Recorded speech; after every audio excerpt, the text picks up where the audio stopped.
is how it treats its women and girls.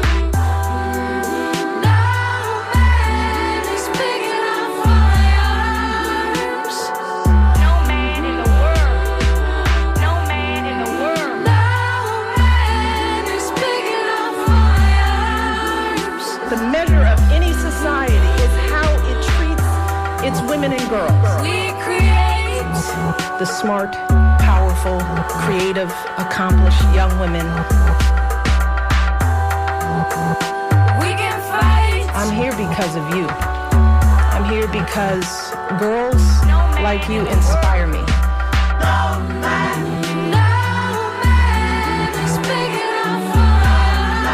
Many of these girls have faced unthinkable obstacles just to attend school. The measure of any society is how it treats its women and girls. Won't stand still. Your story is my story. Your story is my story. Won't be shamed. Buckle up, buttercups. It's another episode of Surly Voices here on WMNF Tampa 88.5. My name is Liz. I am one of your hosts. My co-host, Donna, is, on the Zoom. And how are you, Donna? You know what? Got a lot going on, but I am here. Yay. Okay. Because we got lots to talk about. There are lots of butthurt people running around right now. A few weeks ago, one of our callers had asked if we thought the DSA was a good or a viable alternative to the Democratic Party. And we kind of said, well, you know, they're not really well organized and stuff like that. No, I said I thought they were. I just thought that they had some blind spots when it came to race and gender. Okay, perfect. And I was going to meetings and that I was finding that, yes, they have the right ideas, but I maintain that they lack a racial analysis in the rooms I've been in. Mm-hmm. It's reflective of Bernie's campaign and some of the reasons why it burned down, because it lacked that analysis when it came. It just says it's economics and that's it. And it denies, 400 years, a half a millennium or so of misogyny and racism and all these other things we made up to keep people under control. And there's no way that we get out of this unless we address those. And it's one of the reasons why the United States, a country that has all of the makings of the finest, can't get out of its own way, is because it refuses to have honest conversations about its history and how that history persists. Okay. Thank you for... Wrong answer. Yes. Correcting the record there. Yeah. Well, seems like DSA candidates are sweeping all the primaries. Folks are calling it a Mamdani tsunami. And, guess who's upset about that? Guess who's upset about the DSA folks winning all the primaries? The people who try to stop it from happening, the moderates, the racists, right? They're upset because the reckoning has come. Mm-hmm. Right. And so it's like, okay, wait a minute. For years, all you've heard is vote blue no matter who. Well, apparently, the no matter who means who they want. It doesn't mean who the people want, because these are registered Democrats. Democratic Socialists, but registered as Democrats. And now all of a sudden the party is like, oh my gosh, what are we going to do? They're going to ruin everything. Yeah, they're going to ruin your grifting and complicity and two wings of the same bird, sure. But this is what the message has gotten through to at least a good part of the population that, yeah, this is broken and we need to go another way. So is sorry. Is this a one-off? Is this a one-off?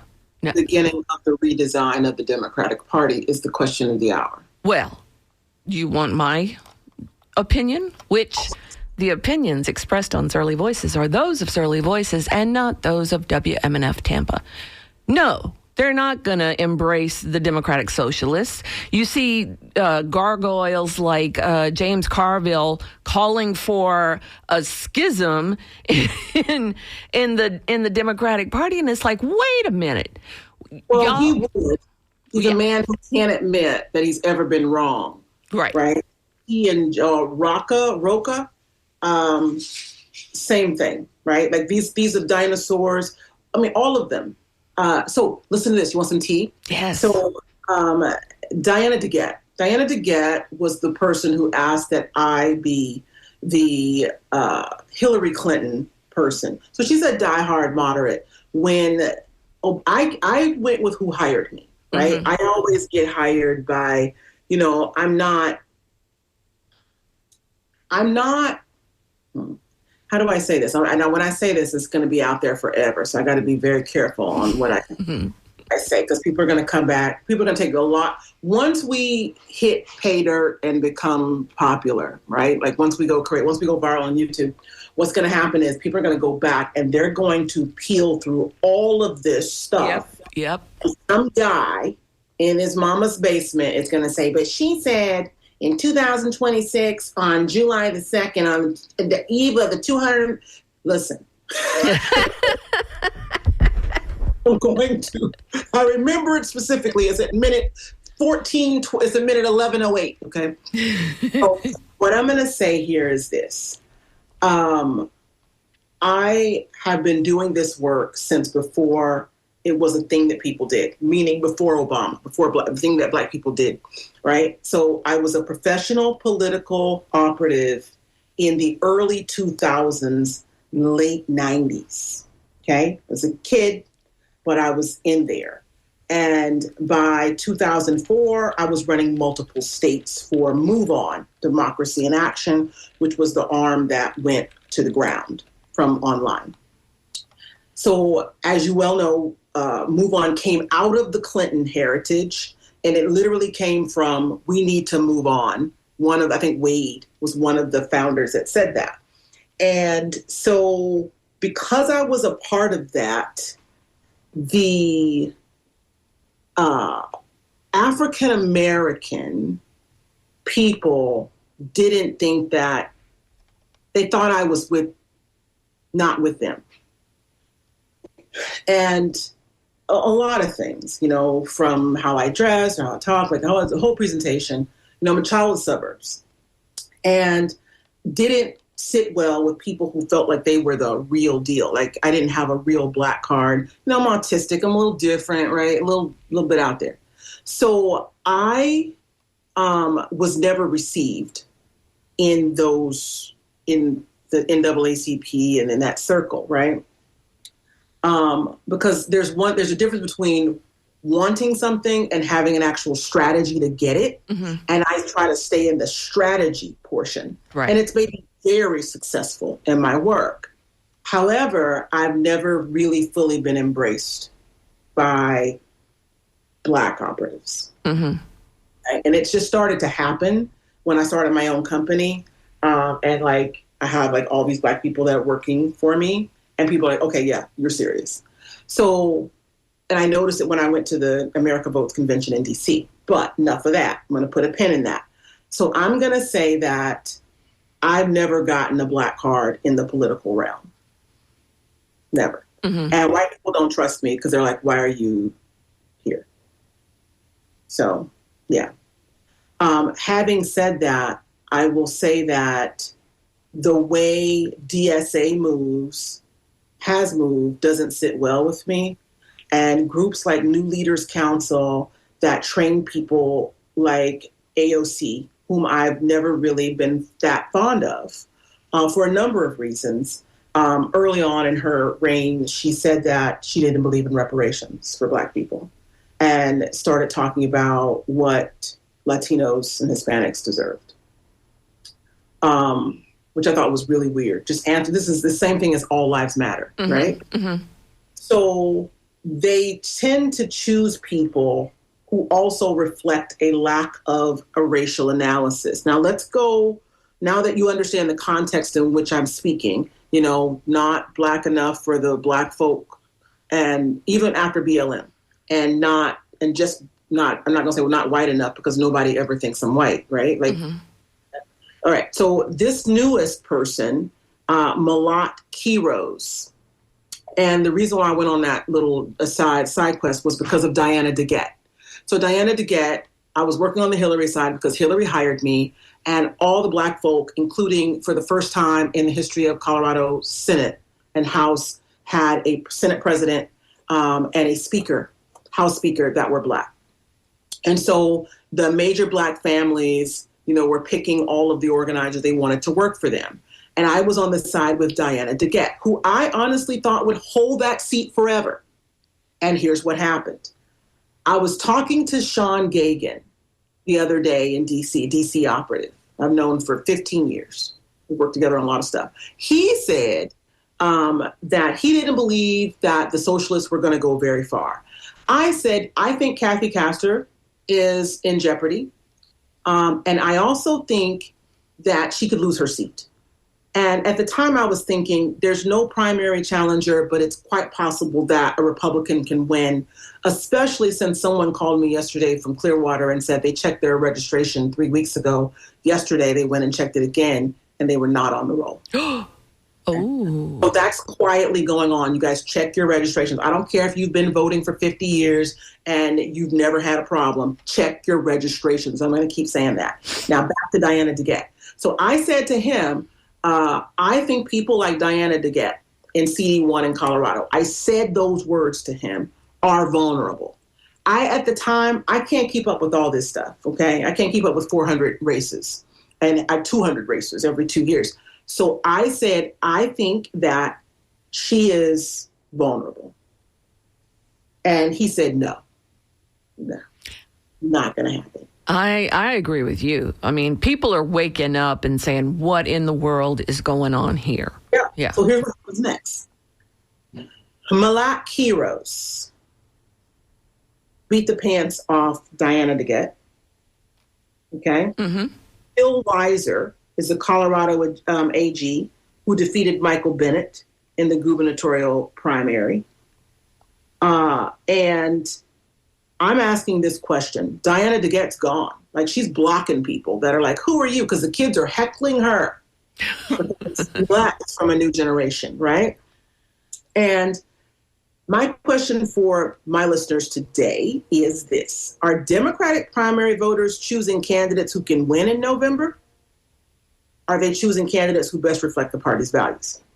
Even if those values make the general election more difficult. Now, I am going to offer a caveat with that question before y'all start calling it.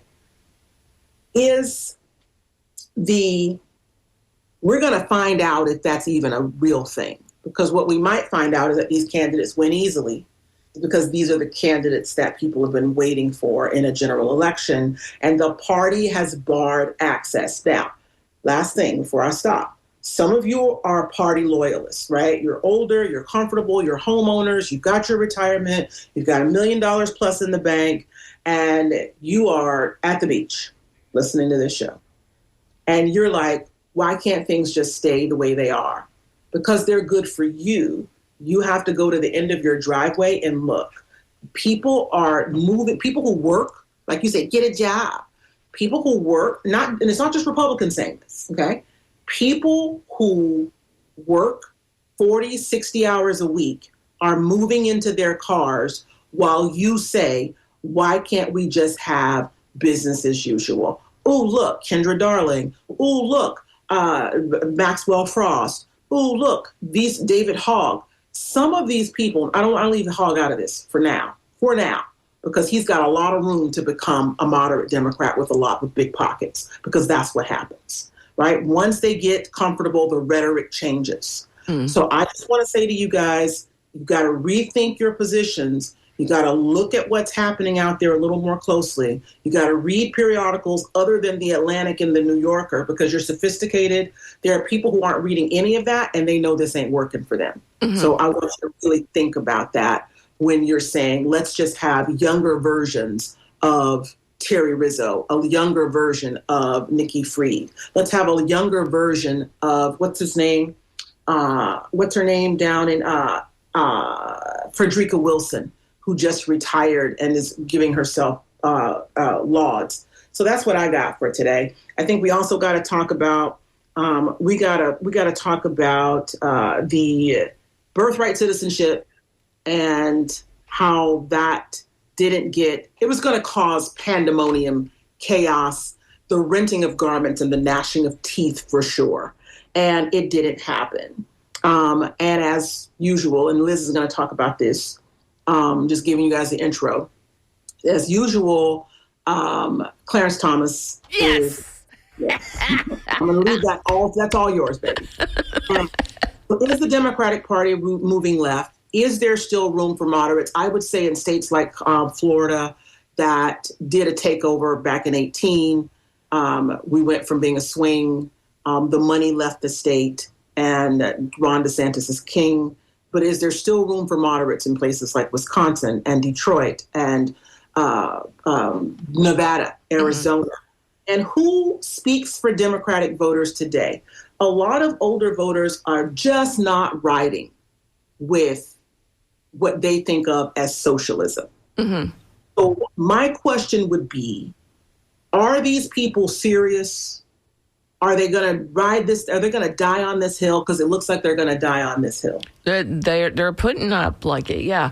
You're listening to Surly Voices on WMNF Tampa 88.5. You can give us a call at 813-239-9663, or you can email to dj@wmnf.org. And welcome to the third part of the triumvirate, Maria. How are you, Maria? Good morning, ladies. How are you? So we jumped on into the DSA winning all the primaries and the Democratic Party establishment being very upset about it.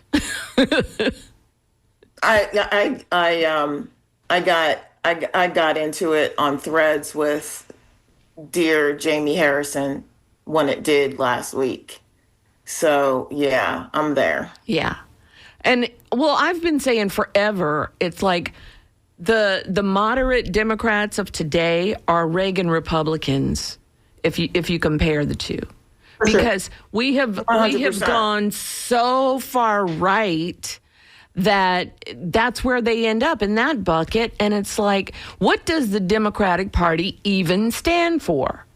Because, I also think that it took someone like Zoran Mamdani filling 60,000 potholes to show people exactly why socialism is just so terrifying. You know what I mean? Right. He's out there. He's been labeled as this scary socialist person. But when people, he's just such a magnificent communicator when it comes to just getting it done. Right. That people are now they're like, yeah, I want more of that stuff. Exactly. The rent freezing and the pothole fixing and. Just yesterday he shut down a portion of Rikers Island, Rikers Prison, getting ready to shut down the rest of it. So I think what people really want is beyond labels. They just want government that actually works for them. Yeah. And is not doging things to death so that Elon can be a trillionaire. Right. And giving money to the grifters. And I think people are sick of the grifting. Absolutely. Trump just made over $1 billion in some kind of scheme he had going, and it's like, wait a minute, how is this not a conflict of interest? Well, I didn't know anything and as he lands the plane from Qatar. Right. And also, I think the grifting is there's an enormous amount of it, and Donna knows better than any of us about the amount of grifting that actually happens in these political parties, right? And who gets their pockets lined, right? And they do not have to perform in order to do it. So I think people are just sick of it. Right. People are sick of the utter grift and incompetence. And, when they actually see effective governance, they're like, yeah, give me more of that, please. Right. And they don't care what it's called, right? Exactly. They didn't understand it before. They understand it through the practicum. And that is what's happening. So if you're just now joining us, we're going to talk about this in no particular order, and we may jump back and forth as is required by my ADHD brain. Now, number one, the Supreme Court's term is the balance of power shifting. Number two, immigration. I think that DOJ cracking down on birth tourism, federal courts blocking parts of the administration's mail voting changes, continued immigration enforcement debates after the Supreme Court issue. That issue is not going to go away, okay? They're not going to stop. I think in the last month, they've arrested 10,000 immigrants. America at 250. I don't have to say more about that. The celebration is being politicized deeply. It's not just a birthday. It's a celebration of the red, white, and blue with an emphasis on white. That's some stuff right there. The Democratic Party, progressive candidates continue to win notable primaries, guys, raising questions about the party's future direction. Florida, duh, with an emphasis on the duh. Since your new Florida laws took effect this week, y'all, there's some budget priorities, some immigration enforcement.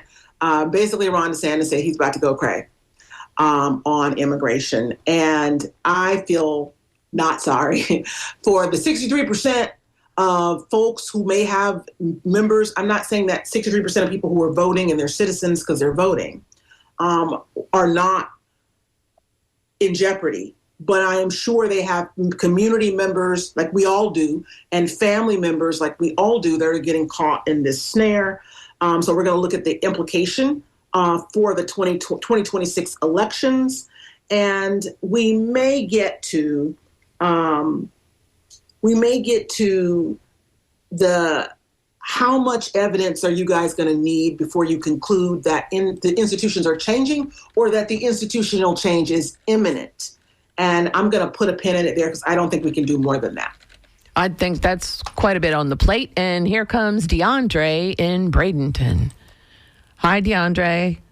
Hey, good morning. Your one point brought up a question that's been messing with my head for, I think, years now, following, I think it was Charlie Crist, rise to the governorship. I think it was so... It had to have been Jon Stewart or somebody, but they got the guy in the office, and then there was this press conference with this young lady, and she kind of walked into the room, and then she kind of just blurts out, so what do we do now? I'm like, whoa, wait, what? You didn't have a plan? That was it? But my eyes are terrible, so I don't know how to hunt that video down. I don't know if it was John Oliver, whoever it was, Stewart back in the day, but it totally brought that to mind. I just thought I would remark on that. Y'all, seriously, have a wonderful day. And July, thank you so much. Thank you so much, DeAndre. All right, Remy in Orlando. Hi, Remy. Hey, good morning. Thanks for taking my call. Love your show. Thank Hope you. Y'all are doing well. Just a few quick points. First, about Doge. Gosh, they went in with a hatchet when they should have gone in with a scalpel. But Doge, which Obama actually, utilized Doge a lot. There, a broken clock is right twice a day. It did get a few good things done. I was just going to point out the cancellation of that disastrous IRS modernization project where they were wasting billions of dollars with some sketchy IT services group just burning money and not making any progress. So there were a few things they could have done, but for the future of the Democratic Party and the success of Zohran Mamdani, he's in some ways like a younger Bernie Sanders. Bernie Sanders, of course, was screwed over by his own party in 2016 when he tried to run for president. He probably would have won it. But Debbie Wasserman Schultz lost her seat on the DNC because of it. But Zohran Mamdani, he does not take money from AIPAC. And I think that might be another key future point for Democrats that are wanting to, lead and get stuff done is, Bernie never took money from AIPAC. Mamdani did not take money from AIPAC. There's only a handful of other congressmen, Republicans and Democrats included in the whole Congress that can say that, Republican Thomas Massey, who's responsible for getting us the Epstein files with his discharge petition that he engineered. And you saw they just ran him out of Congress. So at any rate, I think the future is people like Zohran Mamdani that talk to everyone. They sit down, they have a conversation, they get things done. They're not looking to enrich themselves, and they're not looking to answer to other foreign countries that don't register with FARA, which is a bizarre thing that AIPAC doesn't have to register with FARA. Try to figure that one out. But nonetheless, take care. Thank you for letting me speak. Y'all have a good day and a safe 4th of July weekend. Thank you, Remy. All right. So, yeah, it's good governance by Mamdani, and look at all the obstacles they tried to put in his way, the Democratic Party, that is. He was the Democratic nominee, and radio silence. They would rather lose than have a Democratic socialist. Well, you know why, right? Sorry? You know why? Why? Tell me. Voting against what? Okay, we think that they're voting against us. They're not. They're indifferent to us. They prove that while they're in power, right? They prove that they're indifferent to our plight as working people and as even upper middle class people, completely indifferent. So if you're a homeowner, if you're educated, you have a good job, you own a business, you're doing relatively well, you're not, I see the prices in the grocery store, but they're not stressing me out yet, right? Like I don't have a challenge going in and buying grass-fed and grass-finished steak yet.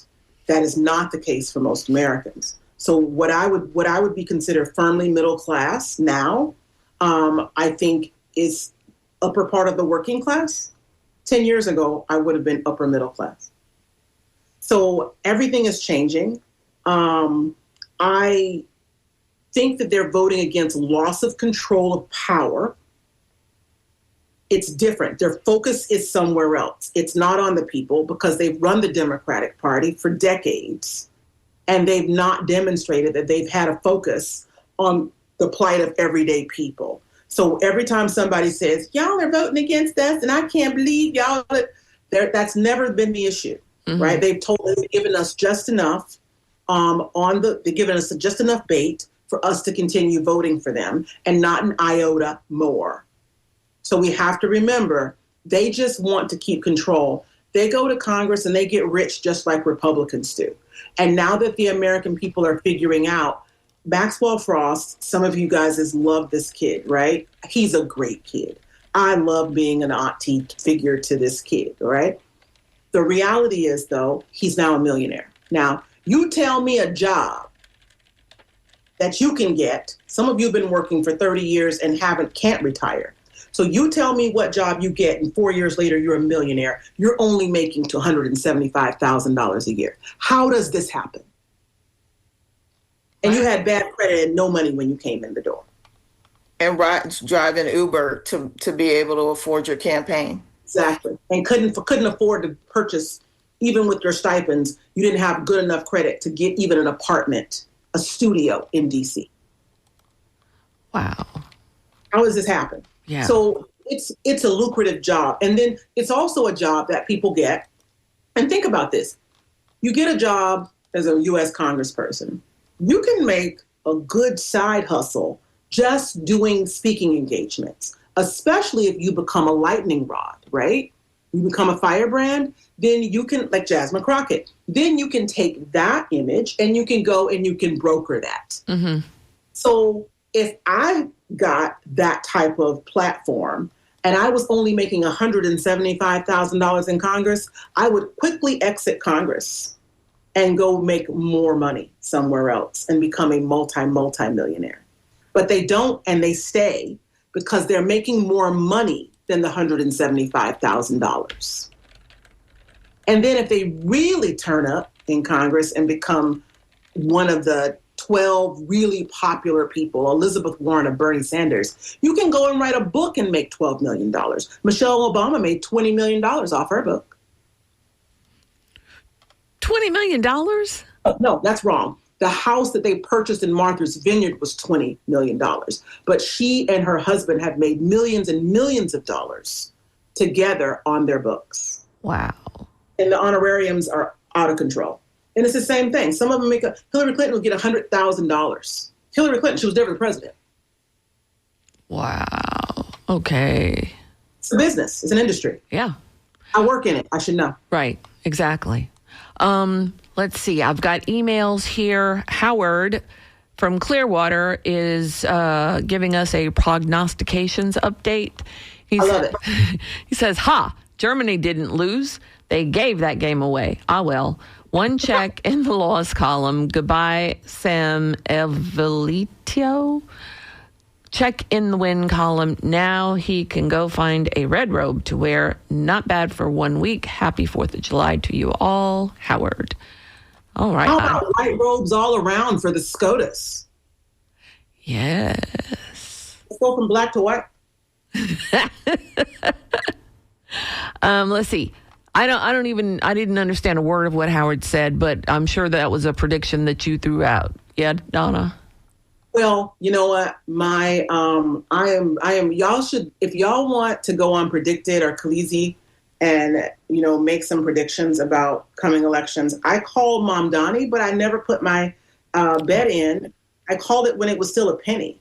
So I should have maxed out. I should have just bought 160 for $1.50 and got my $962 out of it. Wow. I did make money when Gillum lost. Made about $700. Because y'all don't understand, some of the way that I do this is autistic pattern recognition. The other part, which for some people can border on psychic prowess, right? Okay. And like calling out Tim Walz over a year before he was a thought. Uh-huh. Having him become the nominee. I said, these are people you need to look at. So that's why some of you listen to this show, because we get it right. But the reason why when I speak for myself, when I speak for Liz, get it right, has to do with the fact that I'm actually handling voter registration forms. I'm actually on the ground hearing the conversations that people are having. When Republican women in Philadelphia and Pennsylvania say that they like Amy Klobuchar, I'm hearing this stuff firsthand. When black men in Philly, and I came back and I told y'all that, I was in Philly. Mm-hmm. When I told y'all about black men in Philly, were not feeling Kamala Harris. And it was black men with Muslim names. It was like Khalil Jackson. And then when you went out into the field, because I wanted to see if this was really happening, I asked the lady at the Board of Elections, she says, it's in my family, it's happening. When I tell you this stuff, it is because I am touching the forms, I am hearing the conversations in real times, and I am noting the patterns. That's how we're getting it. That's how I get it right. Because I'm in the mix, I'm in the churn. I just look at everybody and like, pew, pew. I use the psychic recognition. It told me that my ballot initiative in St. Louis wasn't going to go through, that we were going to have to do a first round, and the lawyer, and I told them they were all wrong, and that we were going to get it on the first one. I said, we're going to be up by 500 or down by 500 signatures. It would be 0 to 500 signatures up, 0 to 500 down. We had 117 signatures over. And they're like, how do you know? And I'm like, y'all not asking me that question after 15 years. All right, let's see. The DNC is responsible for this mess. Clinton brought us corporate Democrats. Let's say you let the Republicans watch your hen house. It's like letting wolves watch it. They just take your chickens and let Democrats watch it, and they will sneak your chickens away. Either way, you have no chickens left. I love that. I am so stealing that, Martin. Yes, because I always have these country sayings because I grew up in the country. So it's Clinton, though, I mean, we really started with Reagan on this. Yes. We lost the integrity, the perceived integrity of the office under Nixon. Right. And Vance said the other day, if Nixon it would just die in the news cycle on a Friday afternoon if Nixon did what he did today. Sadly, he's correct. Yeah. So then let's talk to Ed in Tampa. Hi, Ed. Hi, how are you? Good. How are you? Yeah, I just kind of had maybe a scenario or something. When we're talking about Mamdani, I've just kind of noticed that, both parties all of a sudden are now trying to figure out who's ahead and who would be more popular for their party. And I'm starting to think that maybe even the Republican Party is starting to look at Tucker Carlson. So I'm wondering, because he, kind of somewhat denounced the Republican Party right now, and I'm wondering if that's something that we should keep an eye on now that we feel like, there's somebody, somehow or another that's, causing a movement on the Democratic side. If the Republicans are now going to start to figure out who's that person on their side and what are the issues that these two could have in common maybe, or not have in common, or separate them somehow or another, to see how that scenario, works out later down, the line, maybe for presidential candidates or something like that. Can you give me the question in one sentence? Okay, so now that the Democrats or the Democratic Socialists has sort of this hype going on. Now that the Democratic Socialists have this sort of fight going on. Let me translate for you, Ed. Yeah. Okay, so Democrats have the DSA candidates that are winning. The Republicans are still all MAGA, but what if they find an alternative to MAGA like the Democrats have to? Absolutely. And would that be Tucker Carlson, since now he seems to be kind of running away from the Republican Party, or somewhat? Who is that? Tucker Carlson? Tucker Carlson. Tucker Carlson. Oh, okay. Yeah. No, we have enough TV personalities in office right now, so the quota's been met. Yeah, but still, Okay. he has his following right now that's quite interested in terms of some of the things that he's talking about, especially the war in Gaza and and just. I don't know. I guess I threw that out there just to see what you guys think, maybe. And maybe there's nothing to think about. Okay. Thanks for calling, Ed. I think there is an appetite for anti-AIPAC people, and I think we see that, and I think that's very clear, right? I think the thing that the people that are attracted to Tucker Carlson are using the war in Gaza as a cudgel to also cover their racism as well as their anti-Semitism. Because there are people like that, like Tucker Carlson, who are just as, they haven't changed.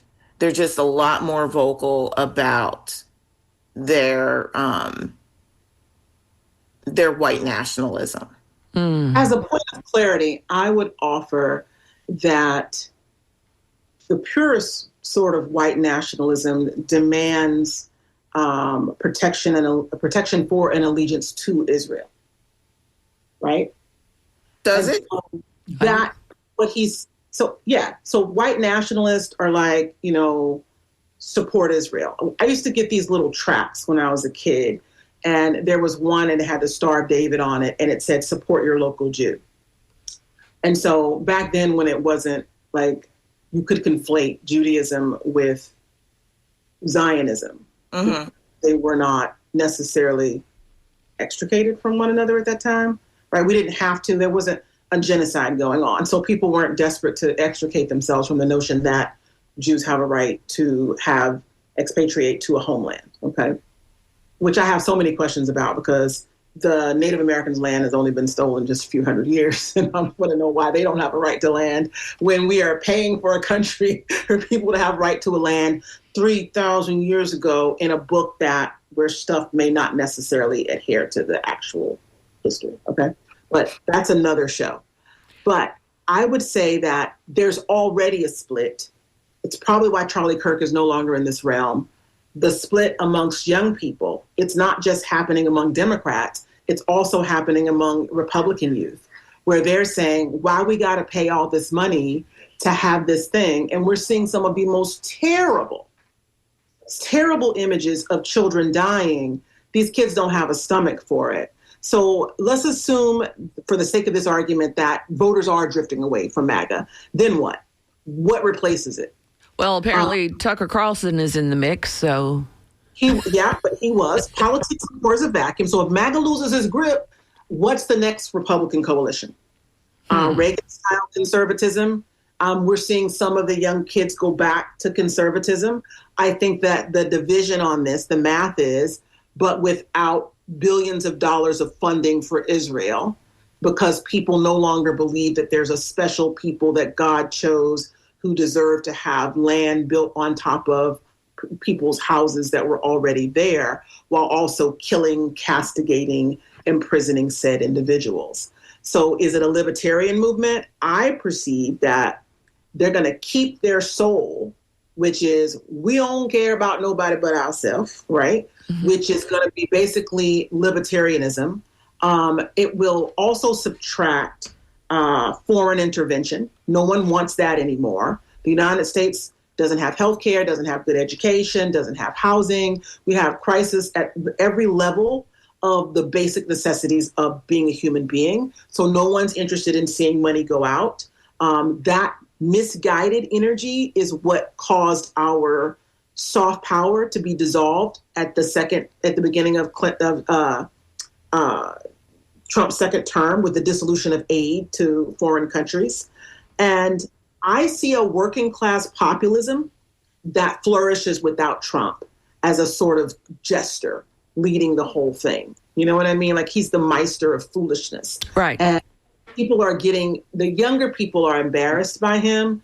Older people are not. He's like an internet meme, you know? Mm-hmm. Someone emerge who keeps the populism but drops the personality.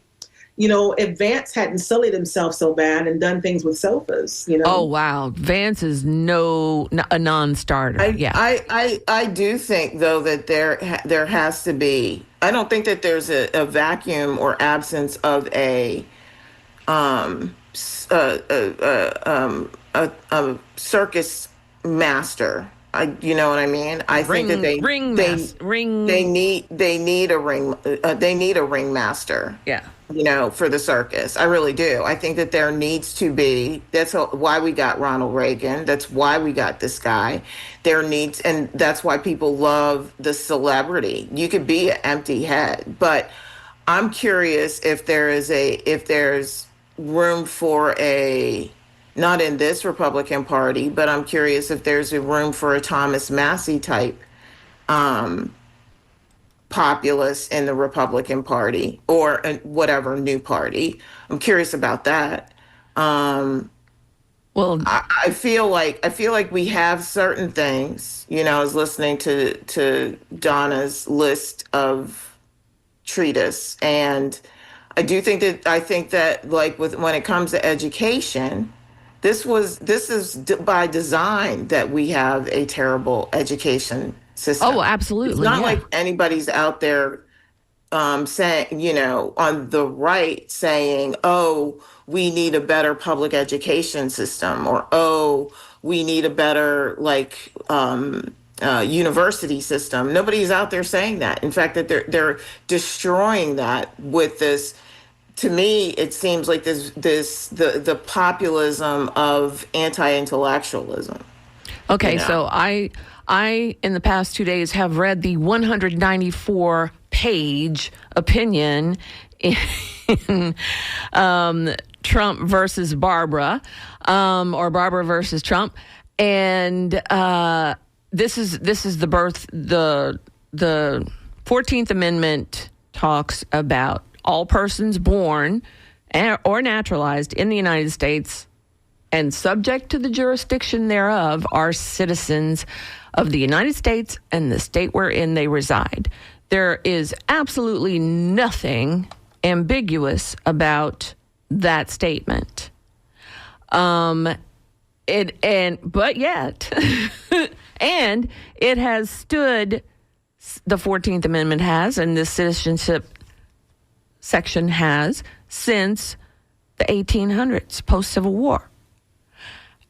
And who but my very favorite, or I got a tie on the favorites of the two people I despise the most, and they're inextricably linked. Clarence Thomas, who is a quote unquote originalist, he wrote a huge, ridiculous, repetitive decision using some half-baked philosophy of a Republican hack who talks about birthright citizenship. And it's like, what? In fact, if you want to have a good drinking game, take Clarence Thomas's dissent, and every time he uses the word domicile or any variation thereof, take a shot. You'll be drunk by the end of the second page. Yeah. So, yes.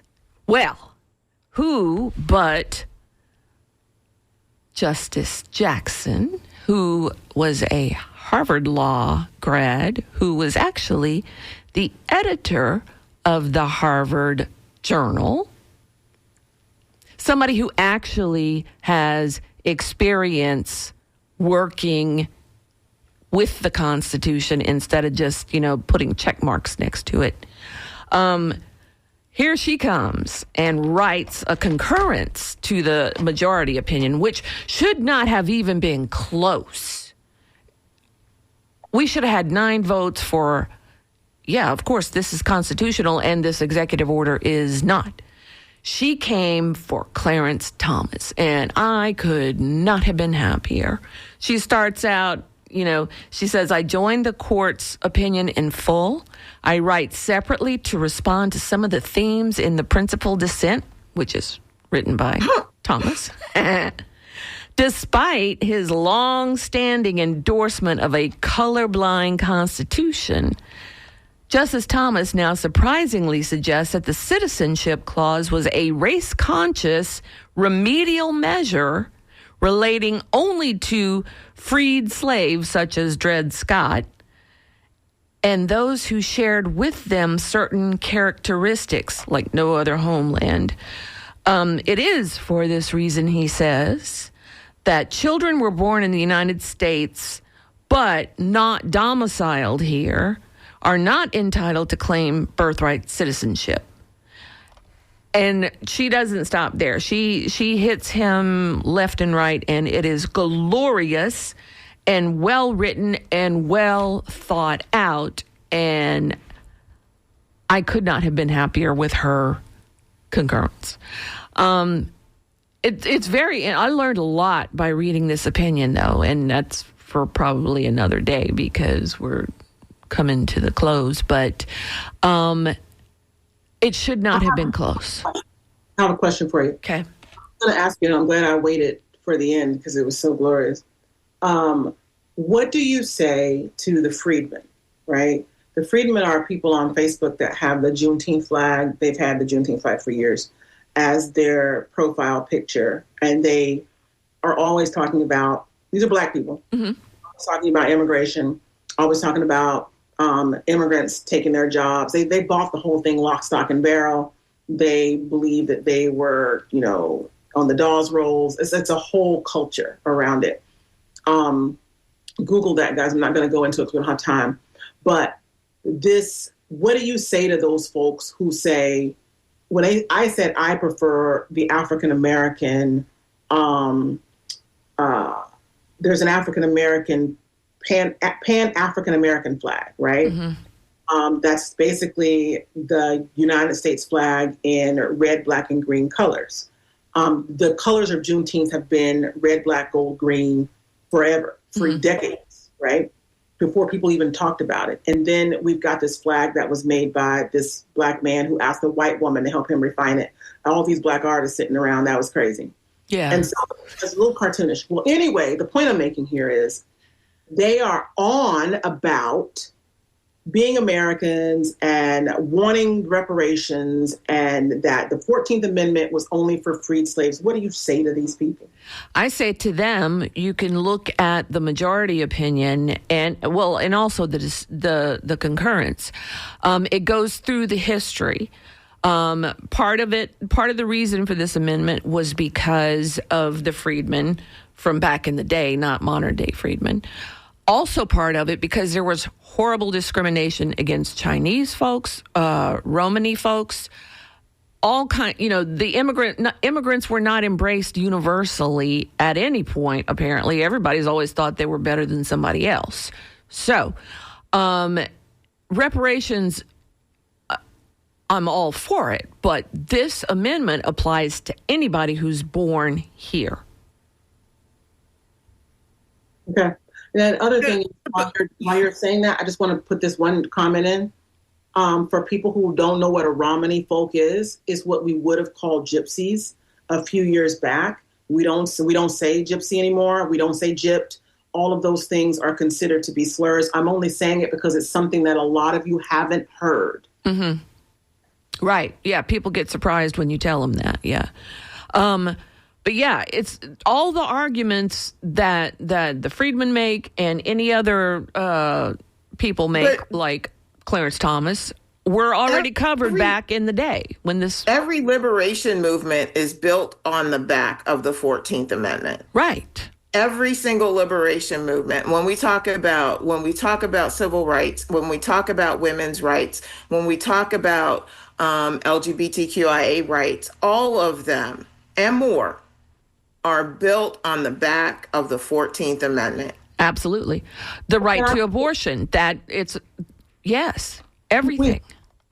But the anti-Blackness, I'm not going to do a thing, but just when people come here, they're coming and that was paid for with the blood and the stripes of Black African slaves and their descendants. But when people come here, they treat Black people in America like we have not paid the price of their tourage. But it's insanity.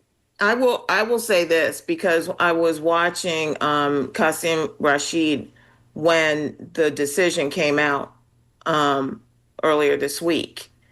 And it will remind everybody, him as an immigrant, naturalized citizen, he will remind everybody that they are here by the blood of Black enslaved Africans that fought for this right, for everybody. Everybody's right, everybody's liberation is off of the backs and the blood of enslaved Black Africans and that 14th Amendment. Right.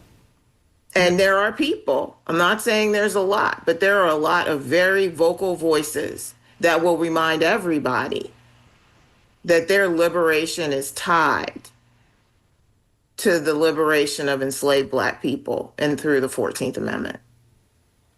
Absolutely. All right. We got Diane on the phone. Diane, you're going to have 30 seconds. Hi, Diane. Okay, real quick. Yes, I just wanted, this touches on politics, Democrats, Republicans, everybody, and it's so important, but we don't hear it from politicians enough. And it's the existential crisis we are facing through climate change. The people in France right now that can't afford air conditioning are dying. Okay. And so, sorry, Diane, that's 30 seconds. I'm sorry, I have to cut you off because Frank has already given me the finger, but call back next week and we'll talk about that because, yeah, that is something that's hugely concerning. Dead in France. Google that. Yeah. So thank you so much for listening to Surly Voices on WMNF Tampa 88.5. Please tune in again next week, and we will continue this discussion because there was a lot for today. Sorry.